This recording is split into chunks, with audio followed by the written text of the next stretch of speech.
چار چیزیں ہیں، پانی ہے، آگ ہے، مٹی ہے، ہوا ہے۔ یہ چار عناصر سے یہ کائنات چل رہی ہے۔ اب پیدا ہوتے ہیں تو دنیا میں جتنے بت تھے زمین پہ جا گرے، پتھر کے یا مٹی کے، سارے زمین پہ جا گرے۔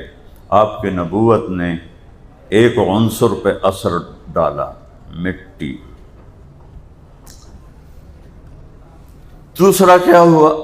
کسریٰ نوشیروان نے ایک محل بنایا تھا جس کے اوپر ایسے برج تھے، ہمارے ہاں اوپر ٹائلیں نیچے اینٹیں، وہ پوری چٹان کاٹ کے برج بنے ہوئے تھے، پوری چٹان برج، اور نیچے جا کر پلر، ایک ہی چٹان، ایک ہی پتھر۔ تو نوشیروان کے محل کے 14 برج ایک دھماکہ ہوا اور زمین پہ گر گئے۔